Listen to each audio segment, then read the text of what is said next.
오늘 함께 나눌 말씀은 가장 큰 사랑이라는 주제로 말씀을 나누겠습니다. 말씀은 야고보서 5장 19절 20절 말씀입니다. 함께 읽겠습니다.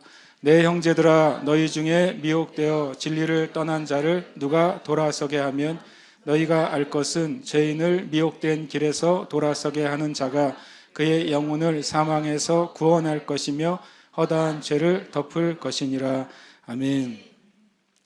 야고보서 말씀은 우리의 믿음이 행함이 없는 믿음은 죽은 것이라는 가장 큰 전제를 가지고 말씀을 시작합니다.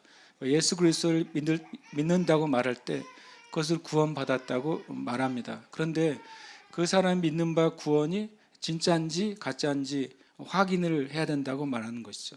내가 예수님을 믿는다고 말하는 그 믿음이 진짜인가? 믿음이 진짜이면 진짜 구원을 받죠.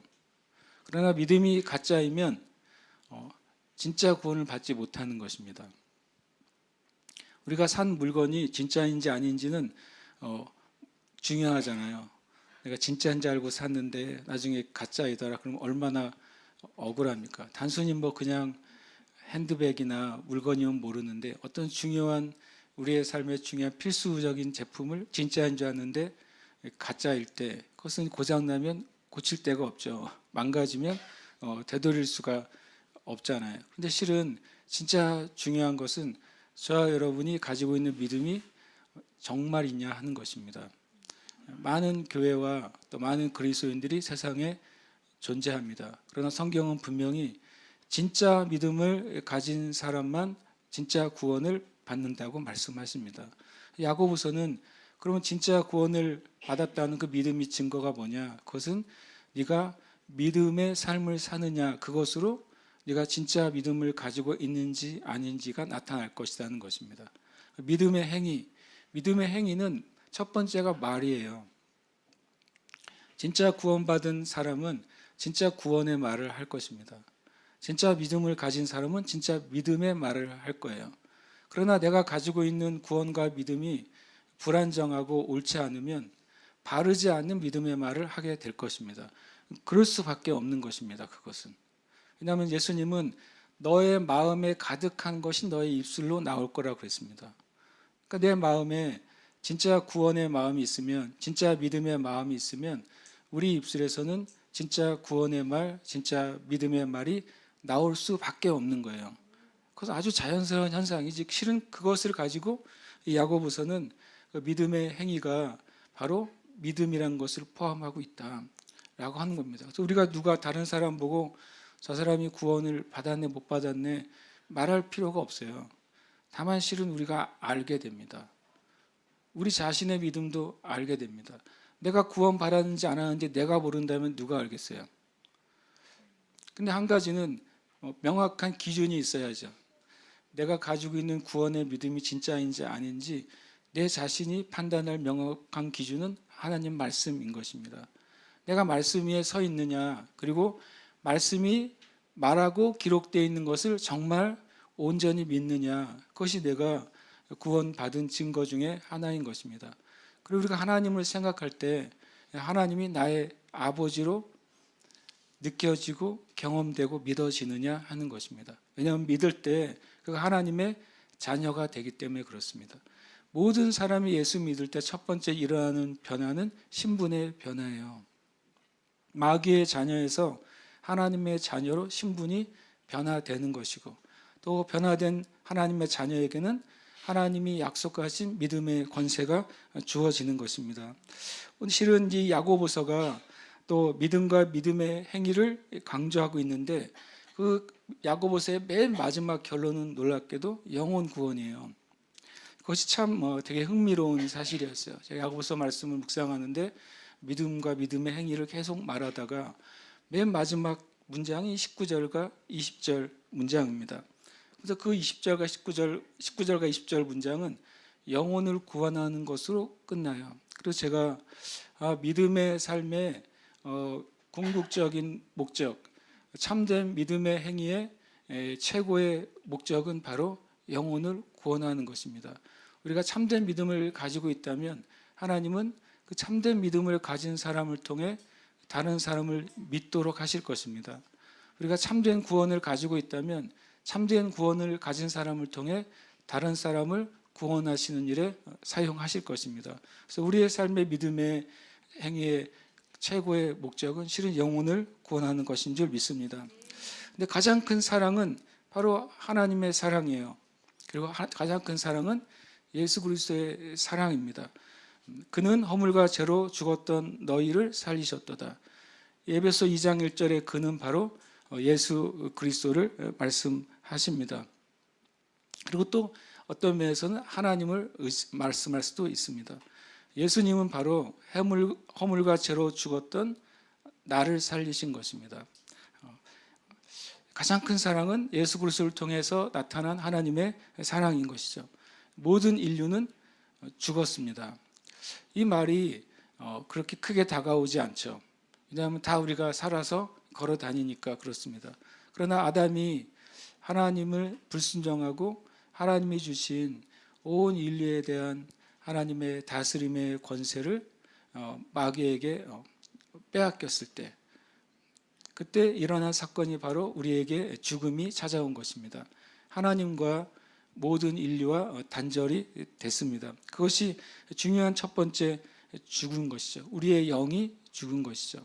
어느 누구도 스스로 하나님과 연결될 수 없게 됐습니다. 실은 사람들이 하나님과 단절된 것이 내 인생에 뭐 그렇게 크게 다가오거나 큰 영향력을 주는가라고 하지만, 그러나 실은 하나님과 단절된 그 영혼은 실은 인생의 목적을 알지 못하는 것입니다. 사람들이 그냥 살아갑니다. 예수님을 알지 못하는 사람들에게, 심지어는 교회를 다니는 사람들에게도 당신이 왜 사세요? 라고 물어보면 여러분 지금 즉각 뭐라고 마음에 무슨 울림이 오세요? 이 질문이에요. 여러분 지금 왜 살아가십니까? 대부분의 사람들의 답은요, 그냥 사는 것입니다. 주어진 삶에 충실하게 사는 것입니다. 그리고 내가 앞에 맡겨진 어떤 과제들을 잘 풀어내면서 그냥 사는 것입니다.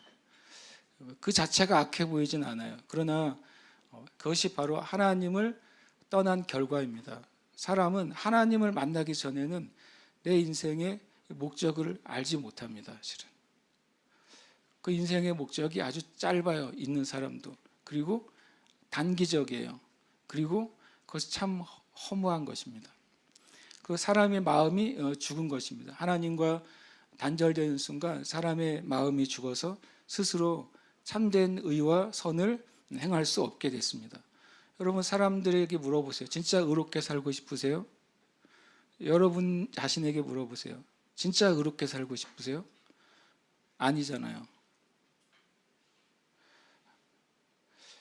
만약에 이 길을 가는데 어떤 문제가 발생했어요. 여러분이 정말 의롭게 살고 싶다면 그 문제에 가서 도와줄 거 아니에요. 도와주지 않습니다. 왜냐하면 내 일이 아니니까요. 우리가 하나님의 은혜가 아니면 의롭게 살고 싶지도 않고 의롭게 살려고 하지도 않습니다. 나에게 피해만 안 되면 돼요. 그리고 조금 더 생각하면 남에게 피해만 안 주면 된다고 생각합니다. 그게 모든 사람들의 기본적인 생각 아닙니까? 그러니까 이런 말이 있잖아요. 참 최고의 사람을 법 없이도 살 사람이라고 합니다. 그게 의로운 삶입니까? 그렇지 않습니다. 실은 인간은 궁극적으로 이기적이에요. 저도 이기적이고 여러분도 이기적이에요. 하나님의 사랑으로 우리가 거듭나기 전에는 우리는 근본적으로 이기적인 존재입니다. 그것이 우리 하나님과 단절된 우리의 마음이 죽은 결과인 것입니다. 성경은 모든 사람이 죄를 범하였음에 하나님의 영광에 이르지 못하더니라고 말했어요. 하나님의 영광은 빛인 것입니다. 어두움이 하나도 없는 거예요. 하나님과 우리가 떨어진 순간 우리 안에는 온전한 빛이 없어요. 어두움이 우리의 생각과 마음을 다스리고 있는 것입니다. 온 세상이 범죄와의 전쟁을 선포한다고 해서 범죄가 사라지겠습니까? 왜냐하면 진짜 범죄의 근원은 사람의 마음 안에 있는데요. 마음 깊은 곳에 그 범죄가 숨겨져 있고 마음 깊은 곳에 악이 숨겨져 있고 마음 깊은 곳에 아주 심각한 이기심이 숨겨져 있는데 그것을 누가 없애겠습니까? 성경은 이 죄의 문제가 해결되지 않으면 사람의 영혼의 문제, 인간의 죄의 문제, 세상의 악의 문제는 결코 해결될 수 없다고 말씀하시는 겁니다. 그리고 또 죽음의 결과로 우리의 육신이 늙고 병들고 약해져서 죽게 되는 것입니다. 인간의 죄로 말하면 인간의 죽음이 온 것으로 인해서 실은 세상에 보험이 엄청나게 많은 돈을 벌지 않습니까? 사람들은 결국 궁극적으로 죽음을 두려워하는 거예요. 성경에 분명히 예수님께서 오신 이유는 죽음을 두려워하는 자들을 위해서 오셨다고 그랬어요. 죽음의 문제를 해결하시기 위해서 오셨다고 했습니다. 바로 예수님이 우리를 위해서 죽으신 그 사랑이 가장 큰 사랑인 것입니다. 하나님은 이렇게 말씀하십니다. 긍휼이 풍성하신 하나님이 우리를 사랑하신 그 큰 사랑을 인하여 허물로 죽은 나를 그리스도와 함께 살리셨고 나는 은혜로 구원을 받은 것이라고 말합니다. 이 말씀은 나에 대한 말씀인 것입니다. 다른 사람에 대한 말씀이 아니라 가장 큰 사랑은 그 큰 사랑은 바로 하나님의 사랑이에요. 하나님의 사랑으로 저와 여러분이 구원받은 것입니다. 또 하나님의 사랑으로 이곳에 아직 예수님을 믿지 않는 여러분에게 구원을 주시는 것입니다. 가장 큰 사랑은 하나님의 사랑이에요. 우리는 허물과 죄로 죽었었다고 말씀하고 있습니다. 사람들이 죽어가다가 구원받는 거 아닙니다. 우리는 죽었었어요. 그래서 우리의 영과 우리의 마음이 죽었었다가 예수 그리스도를 믿을 때 그분이 그 큰 사랑을 통해 나를 구원하신 사실을 믿을 때 우리는 은혜로 구원을 받습니다. 은혜는 값없이 주시는 하나님의 선물이라는 뜻입니다. 왜냐하면 이 구원을 누구도 값을 주고 살 수가 없어요. 아무리 큰 고행과 선행과 도를 닦아도 그것으로 우리의 영혼의 구원을 대신 바꿀 수가 없는 것입니다. 그래서 하나님이 예수님을 죽이시고 그 은혜로 우리에게 구원을 주신 것입니다. 이곳에 예수님을 믿는 분들은 여러분이 정말 큰 선물을 은혜로 받았다는 사실을 다시 한번 감사하시길 축복합니다. 여러분 마음 심령 가운데 우리 심령에 나에게 물어보면 이 메아리처럼 되돌아올 겁니다. 나는 구원받은 자인가? 그것은 메아리가 들려와요. 나는 거듭난 사람인가? 그것은 우리 영혼의 메아리가 들려옵니다. 그것에 여러분이 이 질문에 정말 감사로 아멘으로 메아리가 들려온다면 축복합니다. 그러나 그 큰 사랑은 그 여러분의 심령에 아직 그 메아리가 들려오지 않을지라도 그 큰 사랑은 여전히 여러분에게 열려 있습니다. 가장 큰 하나님의 사랑, 구원하시는 사랑은 열려 있는 것입니다. 그 예수님을 믿음으로 고백하시길 축복합니다. 예수님이 내 영혼의 구원자이시고 나의 죄를 용서하시고 나의 인생에 참된 목적과 의미를 주신 분이라는 사실을 고백하십시오. 그것이 우리가 구원에 이르는 유일한 길인 것입니다. 또 그 큰 사랑에 대해서 이렇게 말씀하십니다. 사람이 친구를 위하여 자기 목숨을 버리면 이보다 더 큰 사랑이 없나니 너희는 내가 명하는 대로 행하면 곧 나의 친구라. 주님이 세상에서 가장 큰 사랑은 다른 사람의 생명을 주는 것이라고 분명히 말씀하셨어요. 그리고 나서 너희는 내가 명하는 대로 행하면 나의 친구라고 말씀하셨습니다. 친구를 위해서 죽는 게 가장 큰 사랑인데 예수님이 우리 보고 친구라고 말씀하신 것입니다. 그리고 예수님이 십자가에 죽으신 것입니다. 예수님 자신이 세상에서 가장 큰 사랑을 실천하신 분인 것이죠. 예수님 자신이 그 사랑을 통해서 우리의 모든 죄와 허물을 덮으시고 우리를 용서하신 것입니다. 저와 여러분은 하나님의 그 크신 사랑을 받은 사람들이에요. 저와 여러분은 예수 그리스도의 가장 큰 사랑을 받은 사람들인 것입니다. 그 사랑을 받은 이들에게 말씀하고 있는 것입니다. 내 형제들아, 하나님의 가장 큰 사랑으로, 예수 그리스도의 가장 큰 사랑으로 구원받고 죄로부터 해방된 내 형제 자매들아, 너희 중에 미혹되어 진리를 떠난 자를 누가 돌아서게 하면. 미혹되어 진리를 떠난 자가 누구입니까? 먼저는 하나님을 알았다가 하나님으로부터 떨어져 나간 사람들입니다.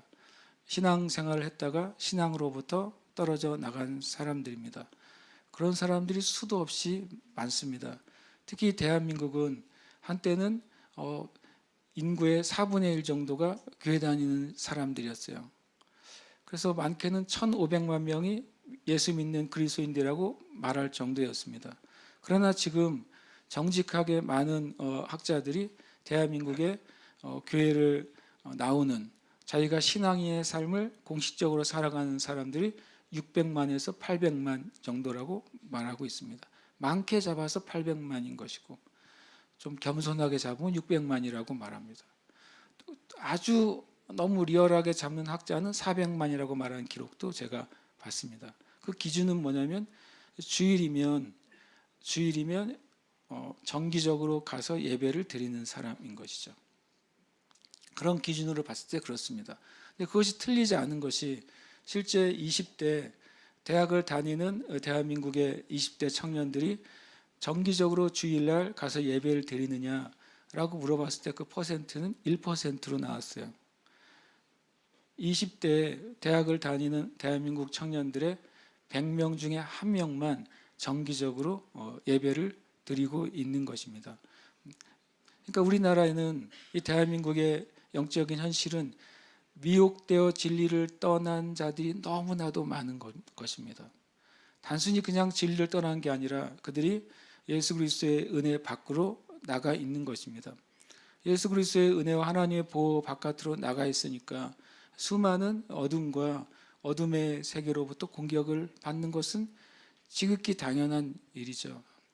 대한민국의 영적인 실상을 말해주는 많은 징후들이 있지 않습니까? 이 나라의 윤리적으로 또 영적으로 너무나도 타락한 현실을 우리가 많이 보게 됩니다. 제가 육지를 나갔다 올 때마다 늘 마음이 아프다는 말씀을 드렸습니다. 나갈 때도 그렇고 들어올 때도 그렇고 항상 제주의 그 비행기는 만석이에요. 아무리 봐도 저 둘은 부부가 아닌데 부부처럼 행동하는 어린 친구들이 너무나도 많아요. 너무 자연스러운 거예요. 그 전 되게 마음이 아파요. 비행기를 타는 게 괴로워요. 그 앞뒤로 있는 그 수많은 20대 어떨 때만 10대인 것처럼 보이는 친구들까지 있는 것이죠. 그것이 대한민국은 그냥 일상화 되어 있어요. 평범한 일이 되어 버린 것이죠. 이제는 그것을 윤리적이나 성적인 타락이라고 부르지도 않아요. 생각보다 이 대한민국 안에는 교회가 영적으로 힘을 잃어버리면서 수많은 사람들이 타락하고 있다는 사실을 우리는 깨달아야 됩니다. 그것은 우리의 죄죠. 교회의 죄입니다. 목회자들의 죄예요. 진리를 말하지 않고 죄를 말하지 않고 회개하라는 말을 하지 않은 그것의 결과인 것입니다. 먼저는 미혹되어 진리를 떠난 자들은 먼저 하나님 앞에 있었지만 그들이 주님으로부터 멀어져간 수많은 잃어버린 성도들입니다. 그리고 실은 궁극적으로는 예수 그리스도를 믿지 않는 모든 사람은 미혹되어 진리를 떠난 자들인 것입니다. 왜냐하면 하나님이 아닌 다른 어떤 것을 의지하고 살고 있기 때문에 그렇습니다. 공식적으로 자신이 종교를 가지고 있지 않다 할지라도 결국엔 자기 자신을 믿고 있는 것이고 세상에 속한 어떤 것을 의지해서 살아가고 있는 거죠. 나이가 들고 때가 차고 모든 것들을 지난 다음에야 때로는 인생을 되돌아보고 나서 우리가 취하려고 했던 것들이 얼마나 헛되고 허무한 것인지를 알기는 하지만 그때는 엄청 늦어버릴 때가 엄청 많은 것입니다. 여러분, 이 세대는 이미 우리의 눈과 귀를 사로잡는 것들로 가득 차 있어요. 엄청나게 가득 차 있다는 사실을 우리가 알 수 있습니다. 우리 손에 이미 스마트폰이 쥐어지는 순간 모르겠습니다. 스마트폰이 저와 여러분의 경건과 영성을 높여주는 도구인지 그렇지 않은지. 그러나 그 하나님만 아시겠죠. 그러나 실제로는 마귀가 더 그것을 많이 사용하는 것 같아 보입니다. 우리가 주님 앞에 우리가 이 땅 세상과 세상에 속한 것의 미혹에 우리 자신이 빠지지 않도록 우리 자신을 지켜야 됩니다. 여러분 자신 지키시길 축복합니다.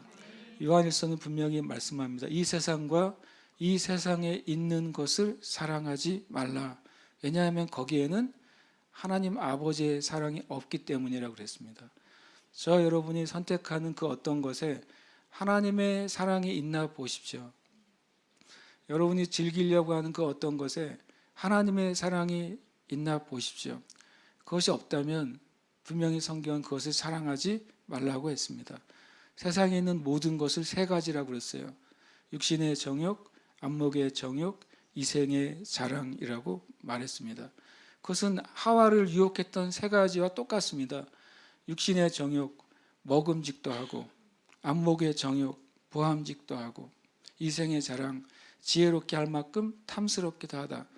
똑같은 유혹이 아담과 하와에게 주었던 유혹이 이 세대에도 똑같이 있는 것이고, 아담과 하와가 넘어간 이후에 이 세상의 모든 것은 다 그것으로 가득 찬 것입니다. 이 세상의 모든 것이라고 말했습니다. 이 세상의 모든 것은 안목의 정욕, 육신의 정욕, 이생의 자랑으로 가득 차 있는 것입니다.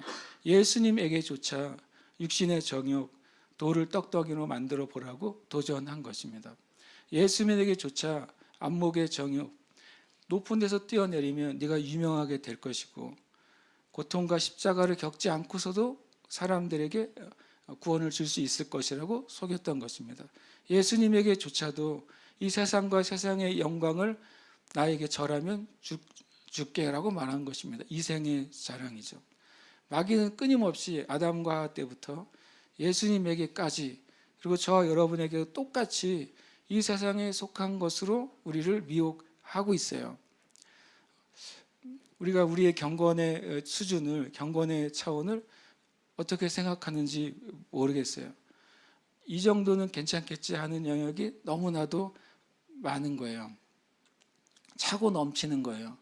그래서 만약에 누가 그런 것들을 다 끊고 산다 그러면 극단적인 그리스도인이 되는 거예요. 뭔가 세상에 합하지 않은 그리스도인이 되는 거예요. 그러나 분명히 제가 목록을 정해서 이것은 하지 마세요, 이것은 하세요라고 말할 필요가 없습니다. 왜냐하면 저와 여러분 안에 계신 성령님이 가르쳐 주실 것이기 때문에 그렇습니다. 이것이 하나님 앞에 옳은 것인지 나의 영혼에 유익한 것인지를 분명히 말씀하십니다. 그것을 따라가시길 축복합니다. 너희가 할 것은 죄인을 미혹된 길에서 돌아서게 하는 자가 그의 영혼을 사망에서 구원할 것이며 허다한 죄를 덮을 것임이라. 이것은 먼저 예수님이 하신 것이죠. 예수님이 저와 여러분을 허물과 죄로부터 구원하셔서 저와 여러분의 영혼을 사망에서 구원하신 것입니다. 저와 여러분의 모든 죄를 덮어주시고 제거하신 것입니다. 놀랍게도 그 일을 우리가 할 수 있다고 말씀하세요.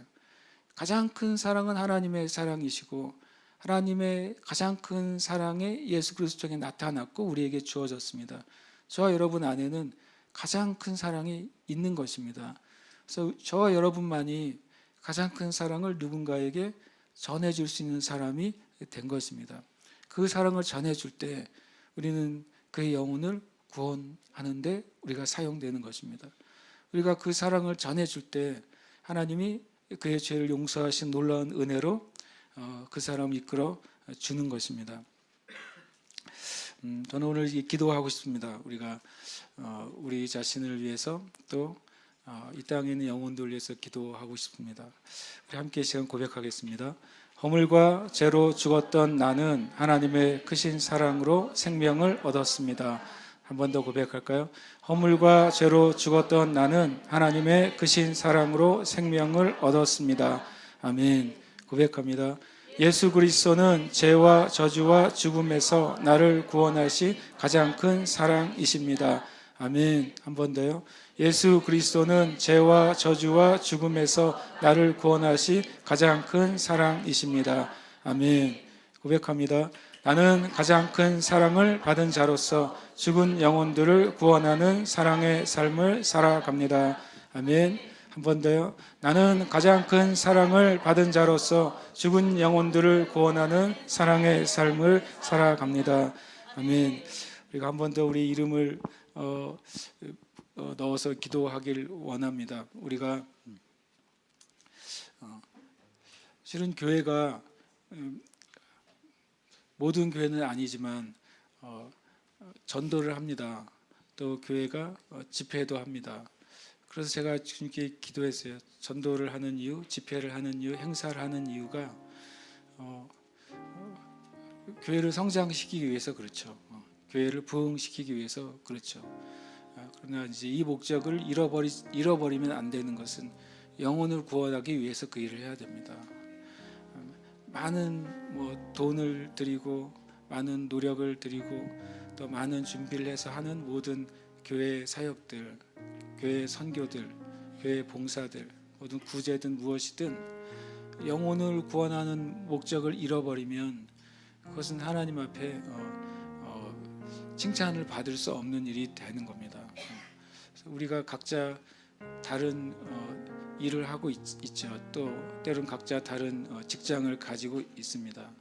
또 우리 하나님이 우리에게 주신 각자의 부르심이 다릅니다. 근데 분명히 우리가 한 가지 명확하게 주님께 기도해야 될 것은 주님, 내가 있는 자리에서 어떻게 하면 영혼을 구원하는 통로가 될 수 있을까요? 라고 하는 겁니다. 그것은 누구에게나 하나님이 주신 놀라운 통로가 될 수 있습니다. 어떤 사람은 나는 사람을 만나는 일이 별로 없습니다 라고 말할 수도 있습니다. 근데 지금 요즘에 있는 가장 많은 사람들이 모여있는 선교 믿음의 대상자, 구원의 대상자들은 어디에 있습니까? 인터넷 안에 있어요. 그렇잖아요. 만약에 여러분이 사람을 잘 만나지 않는 상황 가운데 있습니까? 여러분이 가장 많은 사람들이 몰려있는 그 세계에 가서 복음을 전할 수 있습니다. 좋잖아요. 얼굴도 안 보이는데 그냥 예수 믿으라고 말할 수도 있잖아요. 그럼 엄청난 저주의 댓글이 달리겠죠. 그렇게 반응이 있으면 얼마나 좋아요. 그럼 그 사람들에게 또 사랑을 전할 수 있잖아요. 우리가 우리는 영혼을 구원하는 통로가 될 수 있습니다. 될 수 없다고 마귀가 속이지만 그러나 될 수 있는 거죠. 그래서 우리가 그런 마음을 딱 갖는 순간 우리는 누가 사람을 많이 만나든 적게 만나든 어떤 상황 가운데 있든 우리는 주님, 하나님의 가장 큰 사랑의 통로가 제가 되게 해주세요라고 기도하기 시작하면 하나님이 그 일을 행하실 것입니다. 제가 이제 리바이벌 기도회 때 이제 4명의 인물을 소개하려다가 1명하고 말았는데 그 중에 두 번째 하고 싶은 분이 찰스 피니 목사님이었어요. 빌리 그레이엄 목사님도 훨씬 더 한 200년 전의 사람이죠. 인터넷도 없고 아무것도 없고 그냥 완전 아날로그의 시대에 하나님의 사람. 찰스 피니 키가 185였다고 합니다. 엄청 키가 큰 사람, 빼짝 마르고 키가 큰 사람. 그리고 이제 법률가가 되려고 판사 밑에서 이제 법률을 배우면서 변호사 일들을 했던 사람. 근데 어느 날 이제 지역교회 목사님하고 얘기를 나누는데 지역교회 목사님이 이렇게 말했대요. 찰스 피니가 구원받을 가능성은 없는 것 같아요. 왜냐하면 너무 질문만 하는 거예요. 성경에 대해서. 목사님이 이런 말하면 이래서 아니고 저래서 아니고 끊임없이 성경에 대해서 의문과 질문과 회의만 엄청 가득한 청년인 거죠. 그리고 성경을 나중엔 자기가 답답해서 성경을 읽습니다. 29세 성경을 읽어요. 성경을 읽으면서 끊임없이 자기 마음에는 이성적인 질문이 떠올라가지고 하나님을 만날 수 없는 것이죠. 그러다가 어느 날 성경이 사실이라면 나는 성경대로 살아야 될 거고 성경이 사실이 아니라면 나는 내 마음대로 내 인생이 추구하는 것을 살아야 되겠다고 결심을 해요. 그리고 예수님께 기도를 하러 숲속에 들어갑니다. 사람들 혹시 만날까봐 숲속에서 300m를 들어갔다고 써 있어요. 아무도 없는 데 가서 이제 기도를 합니다. 하나님께 그런데 목소리가 안 나온 거예요. 어떻게 기도해야 될지 모르겠는 거예요. 그런데 옆에서 조그만 뭐 바스락거리만 소리만 들리면 눈을 떠서 혹시 내가 누가 기도하는 것을 보지 않을까 숲속에서. 그러면서 제가 생각했대. 그 글에 보면 내가 나의 영혼의 구원을 위해서 왔는데 얼마나 나의 자존심과 체면을 생각하는지.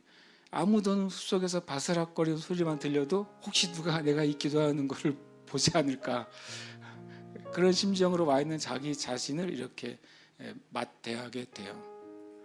그리고 하나님 앞에 자기가 죄인이라는 사실을 입으로 말하기 시작할 때 자기가 그동안 의문을 가지고 있던 성경들이 살아있는 말씀으로 들려지기 시작한 거예요, 찰스 피니에게.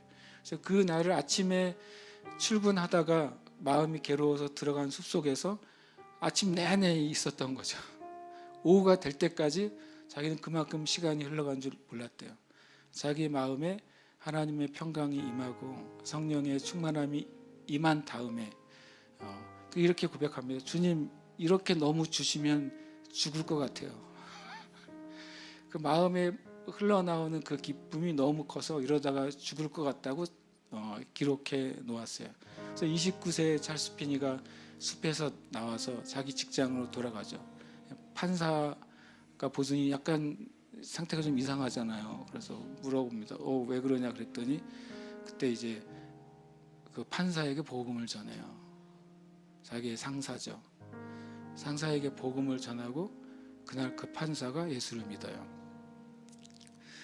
그리고 또 앉아서 기도하고 있으니까 옆에 있는 사람이 와서 좀 약간 상태가 이상하다 막 울고 있으니까 사무실에서 다시 그 사람에게 복음을 전해요. 그 사람이 그 자리에서 회개하고 예수를 믿습니다. 그리고 이제 자기가 이제 변호를 해줘야 될 의뢰인이 들어옵니다. 의뢰인이 들어오니까 이렇게 말했습니다. 저는 이제 중요한 의뢰인의 임무를 맡아서 당신을 변호할 수가 없다고. 그분을 변호하는 삶을 내가 살기로 결정했다. 예수 그리스도를 변호하는 삶을 살기로 결정했다고 찰스 피니가 말합니다. 그리고 그 사람도 회개하고 예수 믿어요. 그래서 제가 그걸 읽어가면서 우리의 인생이 목적이 명확하면 하나님은 내 삶을 통해서 일하실 겁니다. 어떤 사람들은 질병에 걸리고 그리고 고통을 당하고 죽어가면서 하나님을 안 믿는 사람이 있습니다. 실은 어떤 사람 인생이 실패하고 어려운 상황에 있을 때도 하나님을 안 믿는 사람이 있습니다. 뭐 잘 나가고 또 잘 되고 성공한 사람이 하나님 안 믿는 거는 뭐 교만하니까 그럴 수 있잖아요. 근데 내 인생이 정말 어렵고 영혼의 어둠이 찾아오고 뭔가 의지해야 될 존재가 필요한데도 하나님을 안 믿는 경우가 있습니다. 그러나 분명히 우리가, 저와 여러분이 누군가에게 영혼의 생명을 주는 하나님의 일에 통로가 될 수 있어요. 방법은 수도 없이 많습니다. 하나님의 방법은 엄청나게 많아요.